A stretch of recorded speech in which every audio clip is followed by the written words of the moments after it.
नमस्कार विद्यार्थी मित्रों। तो धोरण 11 साइंस भौतिक विज्ञान में આપણે અત્યારે ચેપ્ટર નંબર 2 ચાલી રહ્યું છે અને જે ચેપ્ટર છે આપણું એકમ અને માપન। તો આજે એકમ અને માપન ચેપ્ટર ચાલી રહ્યું છે।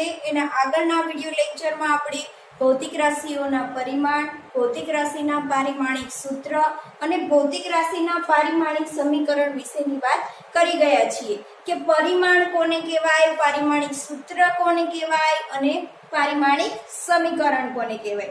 સંપૂર્ણ માહિતી મેળવી લીધી છે। એમાં આપણે 2 કે 3 ભૌતિક રાશિના પારિમાણિક સૂત્ર લીધા હતા। એવી જ રીતે તમે ઘણી બધી ભૌતિક રાશિઓ ધોરણ 11 અને ધોરણ 12 માં ઘણી બધી ભૌતિક રાશિઓનો તમારે અભ્યાસ કરવાનો છે અને આ ભૌતિક રાશિઓના તમે પારિમાણિક સૂત્ર પણ મેળવી શકશો, બરાબર। હવે આપણે આજના વિડિયો લેક્ચરમાં જોવાનું છે પારિમાણિક વિશ્લેષણ।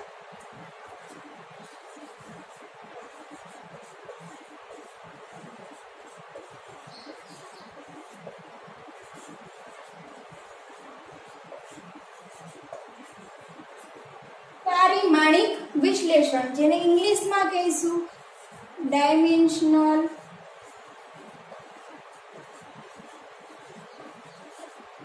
એનાલિસિસ।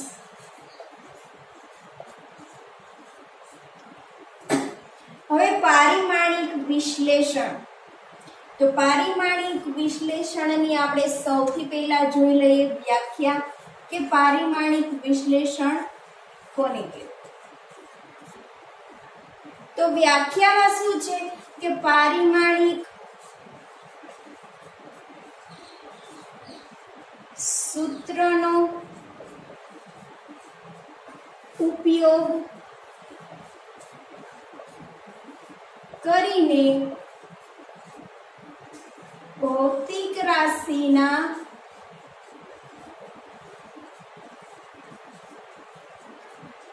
પ્રશ્નોના ઉકેલ મેળવવાની પદ્ધતિને પારિમાણિક વિશ્લેષણ કહેવાય। વ્યાખ્યા શું કહે છે જો કે પારિમાણિક સૂત્રનો ઉપયોગ કરીને ભૌતિક વિજ્ઞાનના આપણે શું કરવાના છે, અમુક જે પ્રશ્નો હોય છે એવા પ્રશ્નનો આપણે ઉકેલ મેળવવાનો છે। પરંતુ આ પ્રશ્નનો ઉકેલ આપણે શેના દ્વારા મેળવીશું? પારિમાણિક સૂત્રનો ઉપયોગ કરીને। તો ભૌતિક વિજ્ઞાનના જે પ્રશ્નો છે એનો ઉકેલ આપણે પારિમાણિક સૂત્રનો ઉપયોગ કરીને મેળવીશું। તો આજે આપણે પદ્ધતિ વાપરી છે એ જ પદ્ધતિને આપણે શું કહેશું? પારિમાણિક વિશ્લેષણ, બરાબર।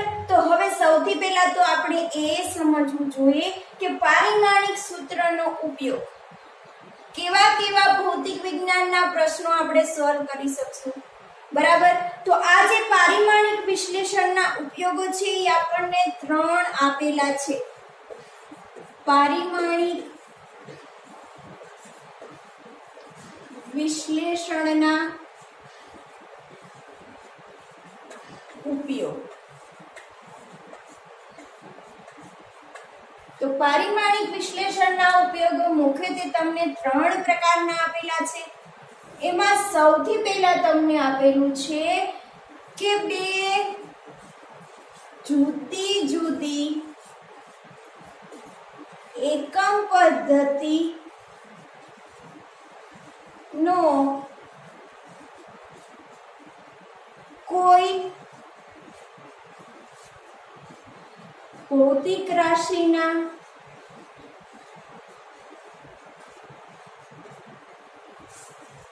એકમો વચ્ચેનો સંખ્યાત્મક સંબંધ નક્કી કરવો।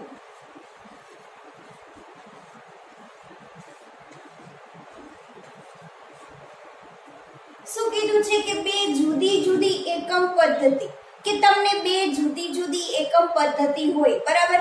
આપણે જાણીએ છીએ કે કોઈ પણ ભૌતિક રાશિ હોય છે એને આપણે ઘણા બધા એકમમાં દર્શાવી શકીએ છીએ, બરાબર. એમાં આપણે એમકેએસ પદ્ધતિના એકમ પણ લઈએ છીએ, સીજીએસ એકમ પદ્ધતિના પણ એકમ લઈએ છીએ.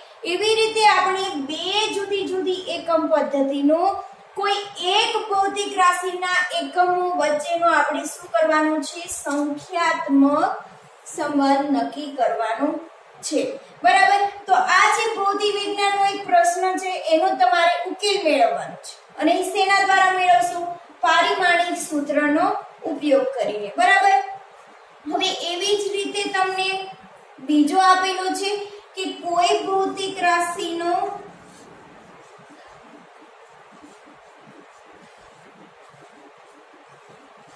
કોઈ ભૌતિક રાશિના સમીકરણની યથાર્થતા ચકાસ. તો બીજો ઉપયોગ શું કહેવા માંગે છે કે તમને કોઈ પણ એક ભૌતિક રાશિનું શું આપેલું હોય છે, સમીકરણ, અને આ સમીકરણની તમારે યથાર્થતા ચકાસવાની હોય છે કે પારિમાણિક સૂત્રની મદદથી તમને જે સમીકરણ આપેલું છે એ સમીકરણ સાચું આપેલું છે કે ખોટું આપેલું છે એ તમારે શું કરવાનું, ચેક કરવાનું, બરાબર. હવે ત્રીજો ઉપયોગ આપેલો છે કે કોઈ એક ભૌતિક રાશિનો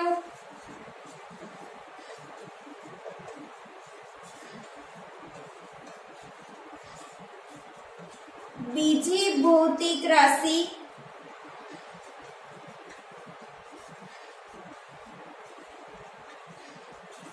સાથે સંબંધ મેળવો.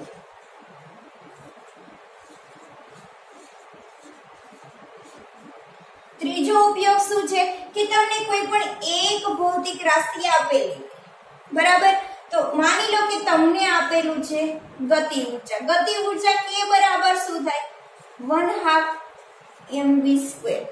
તો તમને કોઈ એક ભૌતિક રાશિ આપેલી છે જે છે ગતિ ઊર્જા, બરાબર. હવે આ જે એક ભૌતિક રાશિ છે એ બીજી ભૌતિક રાશિ સાથે કેવો સંબંધ દર્શાવે છે તે આપણે મેળવવાનું છે. અહીંયા તમને ગતિ ઊર્જા આપી છે. આ ગતિ ઊર્જા એ બે ભૌતિક રાશિ ઉપર આધારિત છે. એક છે દળ અને બીજું છે વેગ, બરાબર. હવે આ જે ગતિ ઊર્જા છે એ દળ અને વેગ ઉપર આધારિત છે, પરંતુ એનો સંબંધ કેવી રીતે આધારિત છે કે એમની માથે એક ઘાત છે અને વેગનો તમારે શું કરવાનો છે, વર્ગ કરવાનો છે, બરાબર. તો કોઈ એક ભૌતિક રાશિ છે એ બીજી ભૌતિક રાશિ સાથે કેવો સંબંધ મેળવે છે તે આપણે મેળવવાનું છે. તો અહીંયા તમને ભૌતિક વિજ્ઞાનના ટોટલ 3 પ્રશ્નો છે અને આ 3 પ્રશ્નનો ઉકેલ તમારે શેના દ્વારા મેળવવાનો છે, પારિમાણિક સૂત્રનો ઉપયોગ કરીને, બરાબર. અને આ જે આપણે પદ્ધતિ વાપરશું એ પદ્ધતિને આપણે શું કહેશું, પારિમાણિક વિશ્લેષણ. તો આ જે પારિમાણિક વિશ્લેષણ છે એ તમારે સમજવા માટે શું કરવું પડશે, આ પારિમાણિક વિશ્લેષણના તમારે ઉપયોગો 3 સમજવા પડશે. હવે આ 3 ઉપયોગો આપણે વાત કરી કે 3 ઉપયોગો કયા છે. હવે આ 3 ઉપયોગને આપણે ડિટેલમાં સમજીશું કે કોઈ પણ એક જુદી જુદી એકમ પદ્ધતિ છે એ કોઈ એક ભૌતિક રાશિના એકમો વચ્ચેનો સંખ્યાત્મક સંબંધ કેવી રીતે નક્કી કરી શકીએ. બીજું છે કે કોઈ ભૌતિક રાશિના સમીકરણની યથાર્થતા ચકાસવી, એટલે કે તમને જે સમીકરણ આપેલું છે એ સાચું છે કે ખોટું. અને ત્રીજું આપેલું છે કે કોઈ એક ભૌતિક રાશિનો બીજી ભૌતિક રાશિનો સંબંધ આપણે કેવી રીતે મેળવી શકીએ, બરાબર. તો 3 ઉપયોગને આપણે ડિટેલમાં જોઈએ. હવે આપણે પારિમાણિક વિશ્લેષણના પહેલો જે તમને ઉપયોગ આપેલો છે એ પહેલા ઉપયોગ વિશેની વાત કરીએ. તો પહેલો ઉપયોગ શું કહેતો હતો કે બે જુદી જુદી એકમ પદ્ધતિના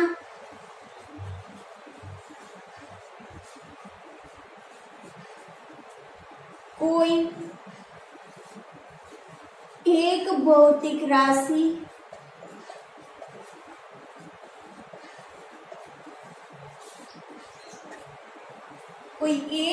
ભૌતિક રાશિના એકમો વચ્ચેનો સંખ્યાત્મક સંબંધ મેળવો.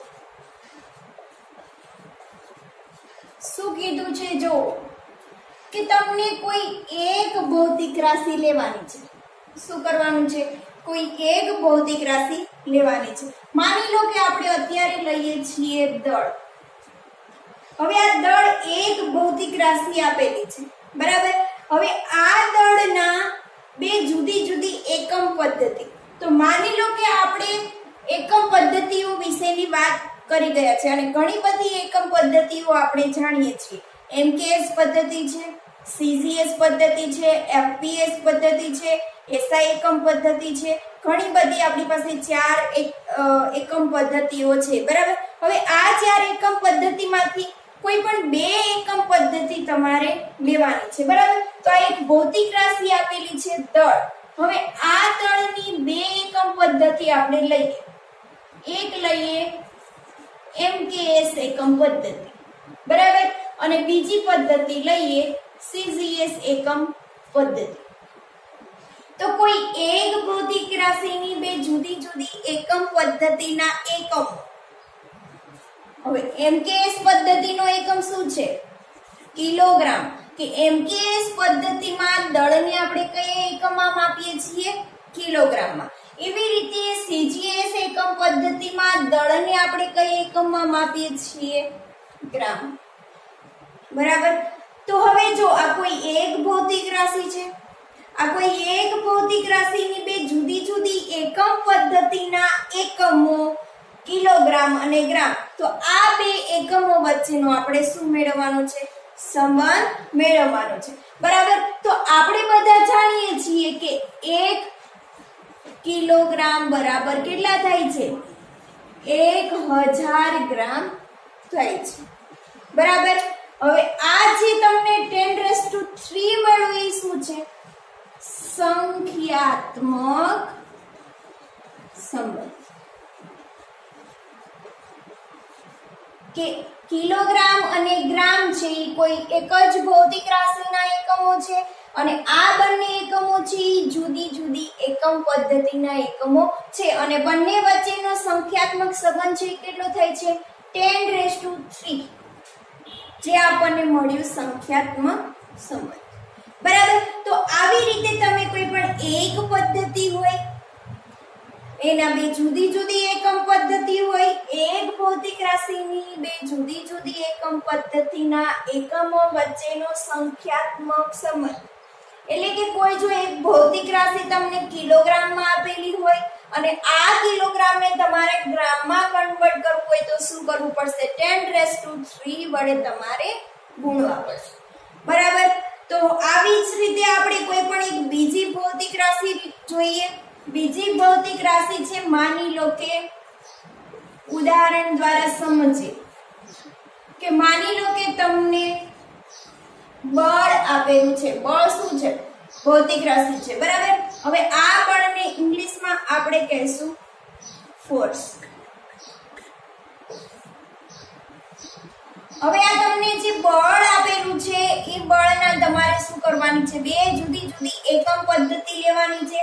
તો લઈ લઈએ આપણે એમકેએસ એકમ પદ્ધતિ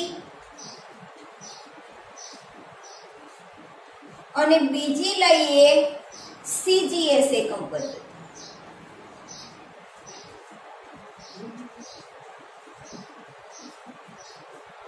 આ 2 જુદી જુદી એકમ પદ્ધતિ લઈ લીધી છે. હવે આ બંને એકમ પદ્ધતિમાં આપણે શું કરવાનું છે? એના એકમો વચ્ચેનો સંખ્યાત્મક સંબંધ મેળવવાનો છે, બરાબર. તો એમકેએસ એકમ પદ્ધતિમાં બળનો એકમ શું આવે અને સીજીએસ એકમ પદ્ધતિમાં બળનો એકમ શું આવે એ આપણને ખબર હોવી જોઈએ. તો અહીંયા લખી દઈએ એમકેએસ એકમ પદ્ધતિમાં બળનો એકમ શું થાય? ન્યૂટન, બરાબર. અને CGS એકમ પદ્ધતિમાં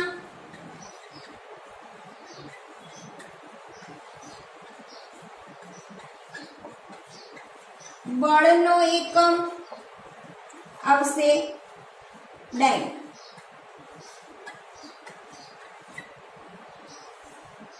હવે બંને પદ્ધતિ માટેના તમારી પાસે એકમો આપેલા છે. જેવી રીતે અહીંયા દળમાં એમકેએસ પદ્ધતિનો એકમ કિલોગ્રામ થાય છે, CGS એકમ ગ્રામ થાય છે, એવી રીતે બળનો એકમ તમારે એમકેએસ એકમ પદ્ધતિમાં થશે ન્યૂટન અને CGS એકમ પદ્ધતિમાં થશે ડાય. બરાબર. તો હવે તમારે શું કરવાનું છે કે આ બંને એકમ પદ્ધતિના જે એકમો છે ન્યૂટન અને ડાય, એ બંને વચ્ચેનો તમારે શું મેળવવાનો છે? સંખ્યાત્મક સંબંધ. બરાબર. તો અહીંયા તમે એવું લખી શકો કે આપણે સંખ્યાત્મક સંબંધ મેળવવાનો છે તો 1 ન્યૂટન બરાબર ખાલી જગ્યા ડાય, જે આપણે શું કરવાનું છે? મેળવવાનું છે કે સંખ્યાત્મક સંબંધ અહીંયા કેટલો આવશે. બરાબર. હવે જો આ જે એમકેએસ એકમ પદ્ધતિ છે અને CGS એકમ પદ્ધતિ છે, એમાં પહેલા આપણે MLT માસ, લંબાઈ અને સમય જે પારિમાણિક સૂત્ર દર્શાવીએ છીએ, તો MLT નો સંબંધ બંનેમાં લખી દઈએ. બરાબર. તો એમકેએસ પદ્ધતિમાં દળ એટલે કે આપણે દળનું પરિમાણ શું દર્શાવીએ છીએ? m. બરાબર. અને આ દળનો એકમ શું લઈએ છીએ? કિલોગ્રામ. એવી જ રીતે CGS એકમ પદ્ધતિમાં દળનું પરિમાણ આપણે દર્શાવશું m અને એકમ આવશે ગ્રામ. પરંતુ 1 કિલોગ્રામ બરાબર કેટલા ગ્રામ થાય છે? 1000 ગ્રામ. તો અહીંયા તમારે શું કરવું પડશે? 10³ વડે ગુણવા પડશે.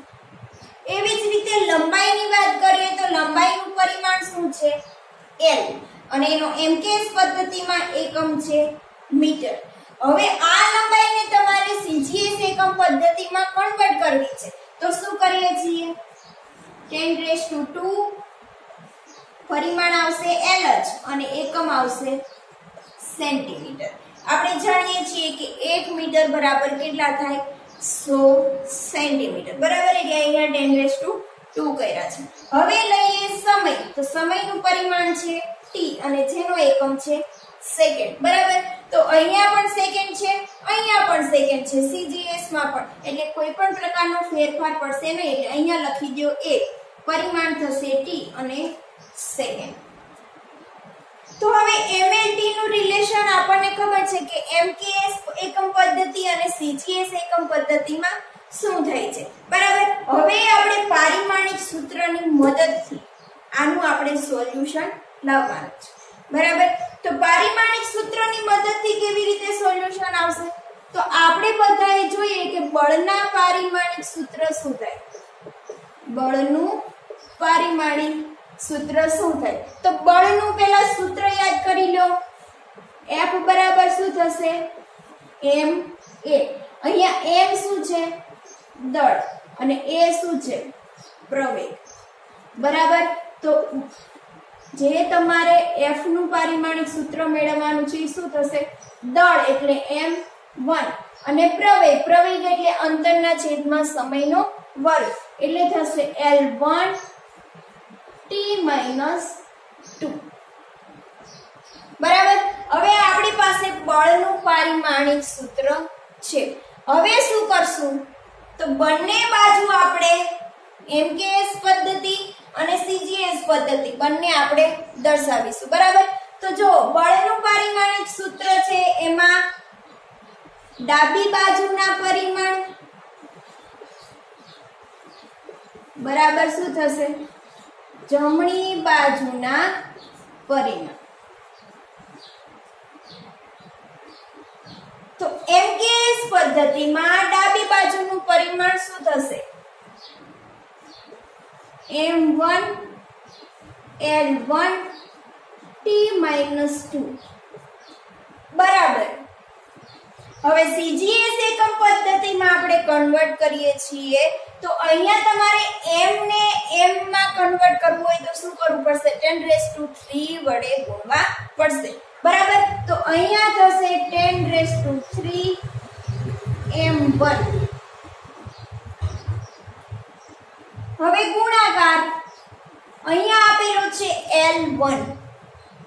L1 એટલે કે લંબાઈને તમારે CGS એકમ પદ્ધતિમાં કન્વર્ટ કરવી હોય તો 10⁻² વડે શું કરવા પડશે? ગુણવા પડશે. તો અહીંયા થશે 10⁻² L1 ગુણ્યા t-2. બરાબર. તો અહીંયા પણ તમારે t સેકન્ડમાં છે, અહીંયા t સેકન્ડમાં છે, તો અહીંયા તમારે એક વડે ગુણો કે ના ગુણો કાંઈ ફેર ના પડે. તો અહીંયા શું થશે? t-2. બરાબર. હવે લખી દો m1 L1 t-2. બરાબર. શું થશે? અહીંયા જો 10⁻³ 10⁻², ટોટલ કેટલી થશે? 10⁵ m1 L1 t-2. બરાબર. હવે આ શું છે? MKS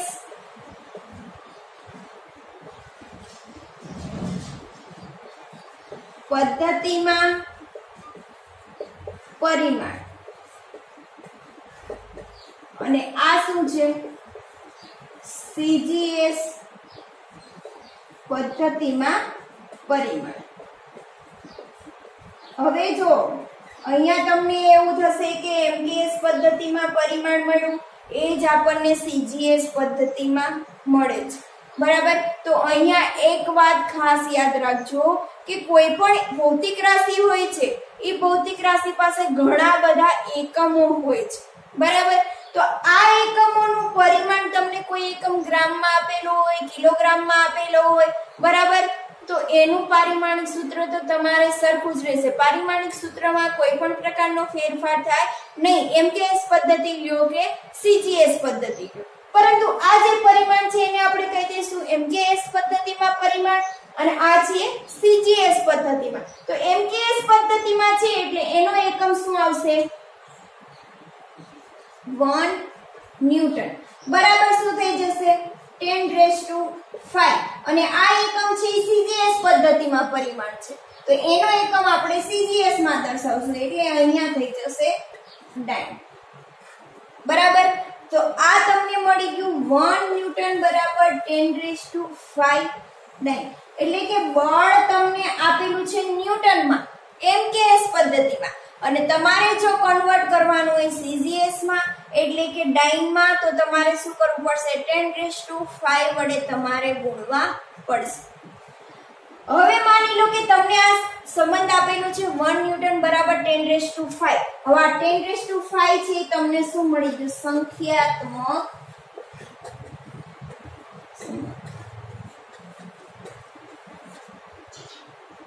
હવે તમને અહીંયા ખબર પડી ગઈ કે 1 ન્યૂટન બરાબર 10⁵5 ડાઇન થાય છે.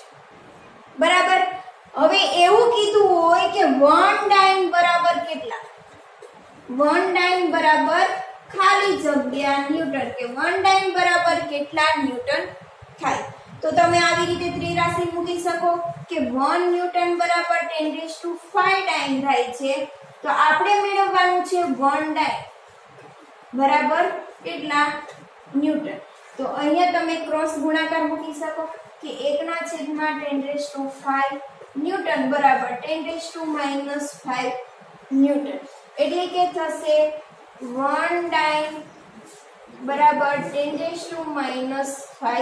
ન્યૂટન. તો આવી રીતે પણ તમે મેળવી શકો. તો હવે તમને સમજમાં આવી ગયું હશે કે કોઈ પણ એક ભૌતિક રાશિ આપેલી છે, એની બે જુદી જુદી એકમ પદ્ધતિ આપેલી છે, અને એના એકમો વચ્ચેનો આપણે સંખ્યાત્મક સંબંધ કેવી રીતે મેળવી શકીએ. બરાબર. તો આ આપણે સંખ્યાત્મક સંબંધ મેળવવા માટે પણ શું કર્યું છે? પારિમાણિક સૂત્રનો જ ઉપયોગ કરેલો છે. તો પારિમાણિક સૂત્રની મદદથી આપણે ભૌતિક વિજ્ઞાનનો એક પ્રશ્નનો ઉકેલ મેળવ્યો છે. તો આ જ પદ્ધતિને આપણે શું કહીશું? પારિમાણિક વિશ્લેષણ. બરાબર. હવે આ તમારે એક ઉપયોગની વાત થઈ ગઈ. હવે આના પછી આપણે બીજા ઉપયોગની વાત કરીએ. હવે આપણે બીજા પારિમાણિક વિશ્લેષણના ઉપયોગની વાત કરીએ. તો બીજો ઉપયોગ શું હતો? કે કોઈ ભૌતિક રાશિના સમીકરણની યથાર્થતા ચકાસવી. કોઈ ભૌતિક રાશિના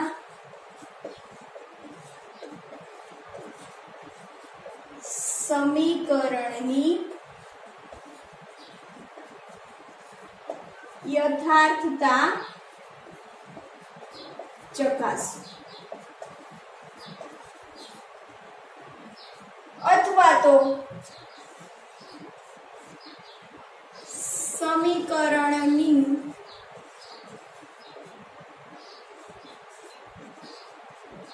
પારિમાણિક સુસંગતતાની ચકાસણી કરવી. બરાબર. હવે જો કોઈ ભૌતિક રાશિના સમીકરણની યથાર્થતા ચકાસવી કે તમને કોઈ પણ ભૌતિક રાશિનું એક સમીકરણ આપેલું છે અને આ સમીકરણની યથાર્થતા ચકાસવી.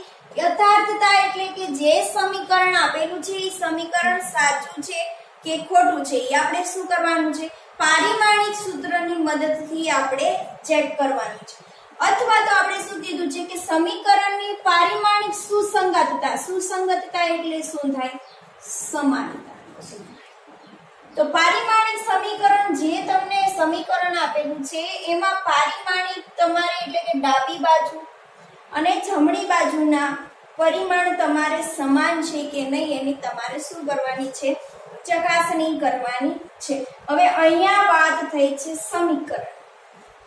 તો સમીકરણમાં આપણે ડાબી બાજુ અને જમણી બાજુ બંને દર્શાવવાની હોય છે અને ડાબી બાજુ અને જમણી બાજુના પદની વચ્ચે શું હોય? બરાબરની નિશાની હોવી જોઈએ અને બંને પદ દર્શાવેલા હોય તો જ આપણે એને શું કહીએ? સમીકરણ કહીએ. બરાબર. તો આવી જ રીતે તમને કોઈ પણ એક સમીકરણ આપેલું છે. માની લો કે સમીકરણ છે x બરાબર x0 વત્તા v0t વત્તા 1/2 at સ્ક્વેર કે આ તમને સમીકરણ આપેલું છે. હવે આ સમીકરણ અત્યાર સુધી તમારી નજરમાં નહીં આવ્યું હોય, તમે ક્યાંય જોયેલું નહીં હોય. બરાબર. તો આ સમીકરણ છે અચળ પ્રવેગી ગતિ કરતા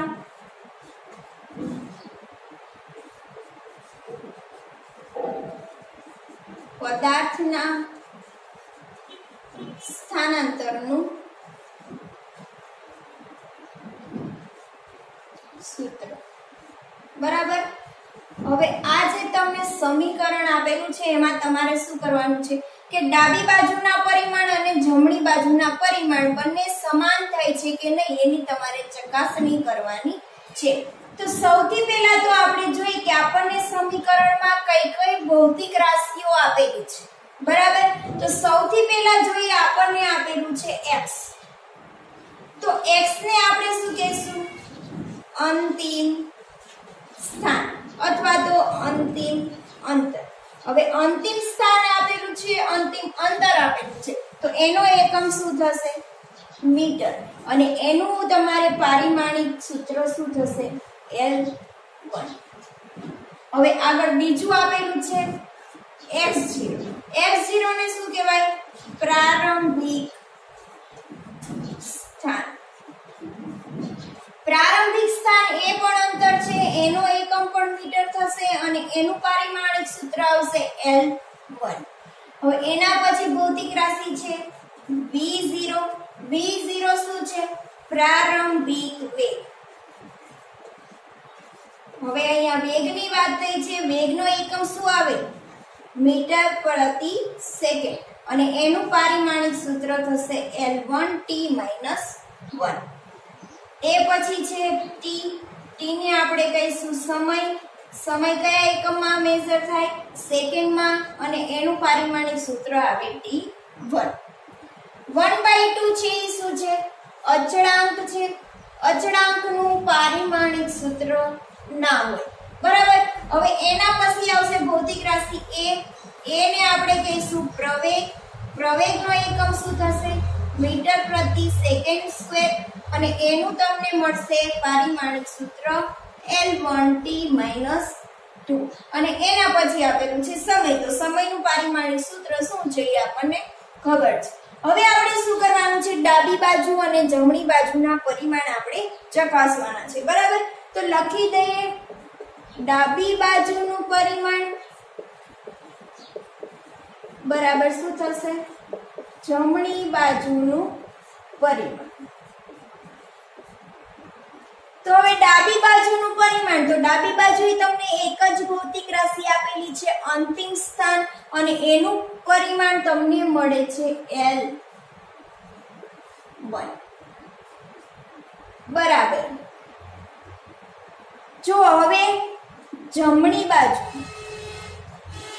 બાજુમાં x0 શું છે પ્રારંભિક સ્થાનમાં તમને શું મળે છે પારિમાણિક સૂત્ર L1 વત્તા v0 માટે L1 t - 1 એના પછી છે t માટે શું આવશે t1 વત્તા 1/2 અચળાંક છે પારિમાણિક સૂત્ર ના હોય એના પછી છે પ્રવેગ માટે શું છે L1 t - 2 અને પછી આપેલું છે t² એટલે શું થાય t1 નો સ્ક્વેર હવે લખી દો L1 બરાબર અહીંયા શું થશે L1 વત્તા L1 ના છેદમાં t1 ગુણ્યા t1 વત્તા L1 ના છેદમાં t2 ગુણ્યા t2 આ t1 કેન્સલ આ t1 કેન્સલ શું થઈ ગયું L1 બરાબર L1 વત્તા L1 વત્તા L1 જ્યારે તમે કોઈ પારિમાણિક ભૌતિક રાશિનું સમીકરણ આપેલું હોય અને આ સમીકરણ સાચું છે કે ખોટું છે એ દર્શાવતા હોય ત્યારે જો ડાબી બાજુના પરિમાણ અને જમણી બાજુના દરેક પદના પરિમાણ સરખા મળે તો આ જે સમીકરણ આપેલું છે એ સમીકરણ સાચું છે એવું કહી શકાય બરાબર તો અહીંયા ડાબી બાજુના પરિમાણ અને જમણી બાજુના દરેક પદના પરિમાણ સમાન હોવાથી આપેલું સમીકરણ એ પારિમાણિક દ્રષ્ટિએ યથાર્થ છે એટલે કે પારિમાણિક દ્રષ્ટિએ સાચું છે હવે જો આ સમીકરણ તમને જે આપેલું છે એ આપણે ચેક કર્યું છે શેના દ્વારા પારિમાણિક સૂત્રની મદદથી અને એમાં આપણે ડાબી બાજુનું પરિમાણ અને જમણી બાજુના દરેક પદનું પરિમાણ આપણને કેવું મળે છે સમાન મળે છે માટે આ પારિમાણિક સૂત્રની મદદથી મેળવવું છે એટલે આપણે કહી શકીએ કે આ સમીકરણ આપેલું છે એ સાચું છે શેના દ્વારા આપણે નક્કી કર્યું પારિમાણિક સૂત્રની મદદથી હવે જો આ સમીકરણ સંપૂર્ણપણે સાચું છે એવું આપણે ના કહી શકીએ ખાલી આપણે પારિમાણિક સૂત્રની મદદથી જ સાચું મેળવ્યું છે બાકી એની પણ બીજી પદ્ધતિ હોય એના દ્વારા પણ ચેક કરવું પડે સાચું છે કે ખોટું છે તો આ સમીકરણ છે એ પારિમાણિક દ્રષ્ટિએ સાચું છે એવું કહી શકીએ પરંતુ આ સમીકરણ છે એ સાચું પણ હોઈ શકે અને ખોટું પણ હોઈ શકે બરાબર પારિમાણિક દ્રષ્ટિએ ખાલી સાચું છે હવે જો આજે પારિમાણિક દરેક પદનું પરિમાણ આપણને અત્યારે સમાન મળે છે. હવે માની લો કે કોઈ એક પદનું પરિમાણ તમને સમાન ના મળતું હોય, કોઈ એક પદનું પરિમાણ તમને અલગ મળતું હોય, તો આ જે સમીકરણ આપેલું છે એ સમીકરણ સંપૂર્ણપણે કેવું છે? ખોટું છે. બરાબર? તો આવી રીતે આપણે કોઈ પણ ભૌતિક રાશિનું સમીકરણ આપેલું હોય છે એને આપણે સમીકરણ સાચું છે કે ખોટું છે એ આપણે નક્કી કરી શકીએ. હવે જો શું કીધું કે પારિમાણિક સુસંગતતા, તો અહીંયા તમને પારિમાણિક સુસંગતતાનો નિયમ પણ મળે છે. હવે નિયમ શું કહે છે કે કોઈ પણ ભૌતિક રાશિના દરેક એકમો સરખા હોય તો જ તમે સરવાળો અને બાદબાકી કરી શકો, નહીં તો ના કરી શકો. નિયમ શું છે? પારિમાણિક સુસંગતતાનો નિયમ.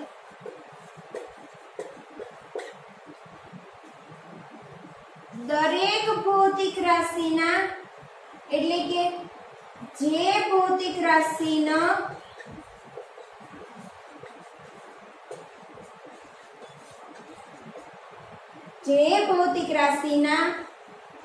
સરવાળા અને બાદબાકી કરવાના હોય તે ભૌતિક રાશિના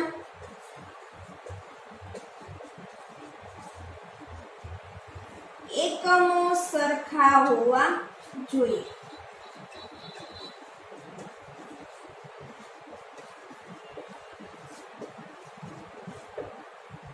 કે તમે કોઈ પણ ભૌતિક રાશિના સમીકરણમાં સરવાળા અને બાદબાકી કરતા હોય છો, બરાબર? અહીંયા જો તમારે સરવાળો 3 વાર થયો છે, તો અહીંયા તમારે ત્રણે ત્રણ પદના એકમ કેવા થવા જોઈએ?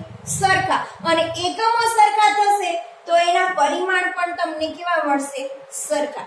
જેને આપણે નિયમ કહે છે પારિમાણિક સુસંગતતાનો નિયમ.